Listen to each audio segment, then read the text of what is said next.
The investigation of Natalie Wood's death was reopened more than a year ago, and now it has taken a serious turn.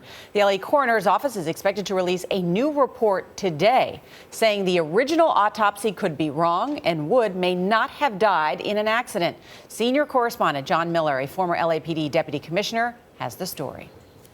Sources tell CBS News the review of the 1981 coroner's report raises questions about every major finding that led investigators to originally conclude Natalie Wood's death was an accident. Sources say the report concludes that the bruising on the actress's wrists, knees, and ankles could be more consistent with injuries from an assault than they were from struggling to climb back on a boat. Wood died on November 28, 1981, when, according to her husband, actor Robert Wagner, she fell off their yacht, the 60-foot Splendor, possibly while trying to retie a dinghy that had been banging against the side of the boat, disturbing her sleep. Her body was found hours later, floating in the waters off Catalina Island. Wood's death was ruled an accidental drowning, but in 2011, Los Angeles Sheriff's detectives reopened the case after the skipper of the boat, Dennis Davern, co-authored a book in which he gave a very different account of what happened that night.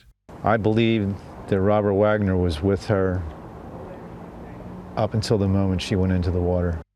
Davern said there was arguing on the yacht, a fight between Wagner and fellow actor Christopher Walken in which a bottle was thrown. Key to his account is that after Wood went to bed, a loud argument and sounds of an apparent struggle could be heard from her cabin. The fighting went back to the back of the boat, and then it was quiet. Davern also says Robert Wagner waited hours after Wood went missing before calling for help. Last year, the LA Coroner's office changed the cause of Wood's death from accident to undetermined. It remains to be seen if this new information will lead to criminal charges. John Miller is here. So how significant is this, and what could it change?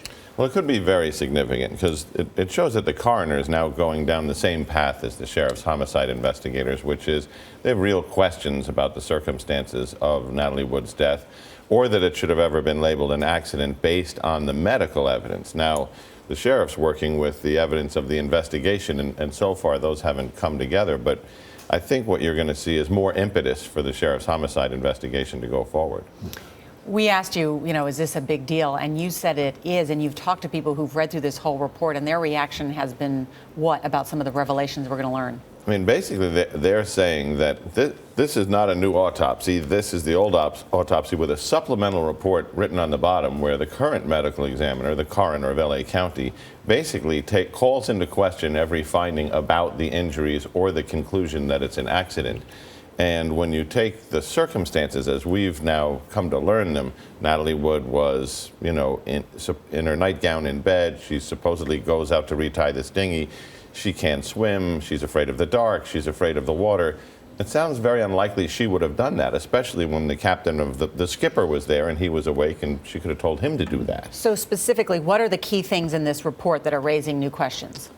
The location, the position, the shape and size of the bruises, the fact that they are arguably more consistent with either being restrained during a struggle or defensive wounds than they are with trying to climb back onto a dinghy that you were hanging onto through the night. And the fact that out of 200 boats in that cove, and now I'm shifting out of the autopsy into the investigation, only one person has ever said that they heard her calling for help while she was supposed to be drowning. So on questions like bruises, why didn't they get that the first time in the first report?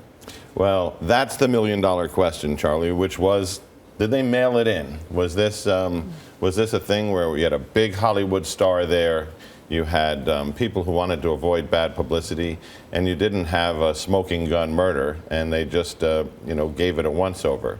But I think the signal we're going to get when this report is released later today that they concluded too fast. So is the suggestion that she may have been killed before going overboard? I think that the overarching suggestion from the observations made in the supplemental are going to be that she was already unconscious in some likelihood when she went into the water, which suggests, it certainly raises the possibility. So how did she get into the water? It certainly raises the possibility she had some help getting there, and when you're unconscious, we call that suspicious. Thank you, John. All right, John Miller, thank you.